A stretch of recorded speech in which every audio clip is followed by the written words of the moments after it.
Hi guys, welcome back to Derm Time. Welcome back. Yay! Today's video, which has been requested by a few of you, is we are going to talk about pregnancy safe skincare. Yes, and this one's personal for me because I am pregnant. I'm just kidding, I knew it. Yeah. This is not a reveal video.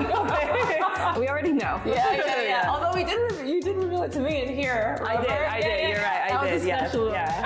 A while ago. Yeah. So during pregnancy, obviously, there are certain skincare choices that you can and cannot make. Yep. And so we want to just go through what's safe and what we often recommend to our pregnant patients during this special time. And what I use. Yeah, what you use it personally.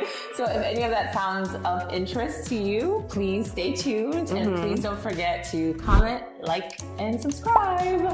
Thank you. Okay, so first, let's talk about why this is important, aka what happens to your skin during pregnancy. A lot. Yes. A lot happens. I mean, the things that we got to go through. Yeah. So the biggest thing, of course, is there are big hormonal changes happening. Think increases in estrogen, progesterone, etc. And these hormones can have a significant impact on your skin. Yep. So some of the things that can happen, some people do get acne flares. Yep. And that did happen to me for a while. It's gone down. Yeah. It really fluctuates, but it can happen and you can get more breakout during pregnancy. You can also get very, very dry in pregnancy. Like your skin can get super dry and itchy, especially like the body care becomes really important because as your belly is growing, Stretching. Yeah. We got to prevent some stretch marks, right? Yeah. Or at least try to. Yeah. And then the other important one is melasma and hyperpigmentation. Hyperpigmentation is going to happen to a certain extent. Yeah. Whether it's like the body hyperpigmentation, a lot of people notice it like in their folds. Yeah. That happens. It goes away. I mean, in most cases. But melasma flare, that is very, very difficult. Yeah. I mean, it's hard to manage. Yeah. It really is. I think historically it used to be called the mask of pregnancy, right? Melasma, which is not to say that it only occurs in pregnancy. Right. It obviously can't It can be chronic. outside of that, but it was so associated with pregnancy because of those hormonal changes that we know melasma just tends to happen quite a lot. But the good news though is that there are things that you can do to help at least, I would say, mitigate some of these changes. Maybe not necessarily prevent them entirely, but to just minimize and mitigate. And so we'll go through, what we would recommend is like a pregnancy safe skincare routine and what each ingredient might be helpful with. Yeah, and what to avoid using. Yes. So we'll go through all of that. Unfortunately. Stay tuned. Stay tuned. So what do you need to actually stop using once you find out you're pregnant? So the first thing I always tell my patients are no more retinoids. I'm sorry. Bye. Tears. So retinoids, as we know, are vitamin A derivatives. There's oral retinoids like Accutane or isotretinoin, It's a big no. which is 100% new, and it's the reason why you have to do pregnancy tests if you are on it. But then there's also topical retinoids. So that's going to be your tretinoin, your adapalene, prescription your Zeratine, over-the-counter retinol. All of these gotta go. All of them. They're done. Yeah. And the reason for that is we don't really have a lot of studies, right? So as you know, oral retinoids are toxic to the baby, right? Topical retinoids, we don't really have much data on how much of it is absorbed and how much of it is affecting the fetus. So the recommendation is to stay away. Yeah.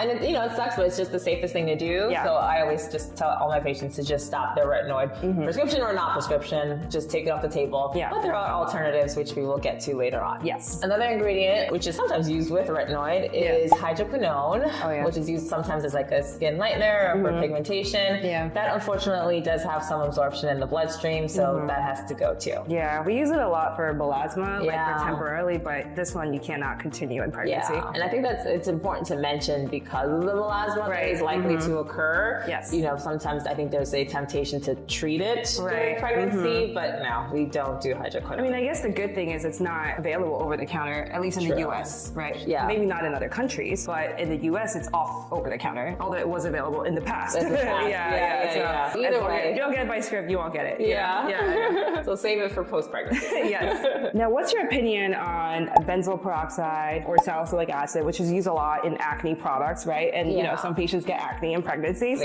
sure do, yeah. What do we do with those? I think, this is is one of those, like, I'd say middle ground ones. But my personal opinion is if it's a low percentage, so for salicylic, that means 1% or 2%. And for benzoyl peroxide, that means like 4%-ish or less. Then I'm okay with that in the cleanser wash form, meaning that it's only on your skin very briefly and then it gets washed off. And that's only if obviously you're acne prone and so you have to do something about it. But higher percentage, I personally would not recommend it. Yes, no, I agree. I think low percentage, as a wash, it's really not going to be absorbed into your skin that much. Yeah. Especially when you're only leaving it on for like 2 seconds. Exactly. So low percentage wash you can consider. Yeah. And then high percentage, just put it aside. Yeah. But we will talk about other alternatives that's commonly used for acne in pregnancy if you wanted to kind of be conservative and just avoid it entirely. Yeah. And then lastly, oral medication. So we already alluded to Accutane, which is a big fat no during pregnancy because of the risk of birth defects in the child. So what about things like spironolactone? So that's a no. And I tell patients when they start spironolactone. Yeah. Like if you're actively trying, then I would just have them stop. It has a negative effect on male fetuses in particular. So yeah, spironolactone is going to be a no as well. Yeah. And oral antibiotics like doxycycline. That's the last one. A no. Yeah. So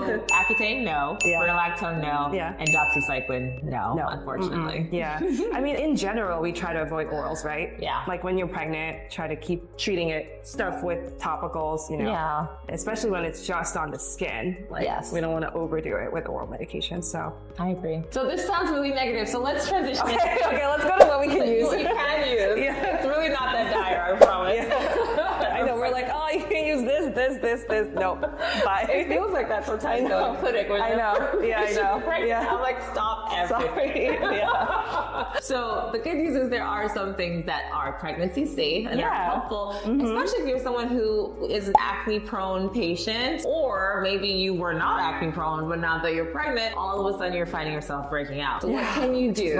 Rough. Yeah. So one of my favorite ingredients is something called azelaic acid. Yes, love. And actually, I even love it for non-pregnant patients. Yes, too. I agree. It has so many benefits. Yeah. What do you love about azelaic acid? So azelaic acid, we love it for acne, rosacea, redness. I mean, I like using it for post-inflammatory erythema or redness you get after acne. It's helpful. Also for hyperpigmentation. We talked about melasma earlier. So this has multiple benefits, and you can find really good azelaic acid over the counter, like 10%, but you can also get it as a script. Yes. So prescription is probably my go-to in the office. Right. But the over-the-counter ones, like I do like the Naturium one. Yes, that's my favorite That one is the a good emulsion. one. Yeah. That one's a nice one. Pretty easy to tolerate too, I'd say, for patients. Yeah. The prescription ones come in 15% and 20%. Yeah. I would say 20% is really hard to get covered. And then the over-the-counter ones are usually 10%. Yes. So there is a slight difference there, but honestly, I think some people do fine with the 10% ones. I agree. So you can always try it first and then kind of see if you need a script version. Yeah, that's a good approach. So for our viewers who may be dealing with acne in pregnancy, what else other than azelaic acid do you like? So I like glycolic acid, which is an exfoliant, and also in low percentage. So it's not high percentage like the chemical peel. You do not want that. We're talking like 10%. Yes, or less. So I like glycolic acid as like a mild exfoliant. They come in washes. You can also use like a serum or a toner. So I don't use it often, but I would do maybe like once or twice a week, and it helps to gently exfoliate the skin, kind of remove the dead skin cells, helps with acne, helps with pigmentation. So it has a lot of benefits, and that's something that I think I started using actually more consistently since I got pregnant to help with the acne component, and I think it has helped. And there's really good ones over the counter. There's one that you like particular. I like this one from Replenix that I like. Okay. Because I like it because it also has vitamin C in it. So that's a good one. Oh, that's a good one. Because you can use that. What about you? But I like the one from Naturium. So they have the glycolic and lactic blend serum, I believe. And it's more of a newer one that came out, but I really like that one to incorporate just a few times a week. Nice. Yeah. Very nice. Well, sticking with acids, another acid that is very pregnancy safe is something called mandelic acid, which is super gentle, very, very, mild exfoliation. I mean, even gentler than glycolic, actually. Yeah. So that one could also also be used safely during pregnancy. Yeah. Another product you can use is sulfur wash. Oh yeah. Yeah. For Also acne, rosacea, also for body acne. Yeah. It just smells bad, but it works great. Yeah. I was gonna say it's an underrated ingredient. Yeah. Probably because of the smell. Yeah. But it is effective. I don't mind it though. I just I get used to it. Well, So I I'm think like, we're weird. We're dermatologists. The benefits are worth it. Yeah. I actually like it as spot treatment too. There's some really good like stuff for spot treatments. I agree. Neutrogena has one. Thayer's has one. Yeah. But yeah, that's like my new spot treatment with an ingredient. That's a great one. See, there's so many things you can use. Look at all this positivity. Moving on from acne. So if you just want something for brightening, you know, a little bit of a glow, there are some ingredients that are pregnancy safe. One of which is one of my favorite ingredients, pregnant or not, vitamin C. Yeah, vitamin C. So topical vitamin C obviously has a brightening effect on the skin. It also protects you from environmental damage, environmental stressors, free radicals, etc. So layers really well underneath your sunscreen and is 100% pregnancy safe. Yes. I mean, there's so many vitamin C options that you can choose from. Yeah. And I like that it has that brightening effect, also protects your skin, free radical damage. I mean, and you can continue using it in pregnancy. So it's great. Yeah.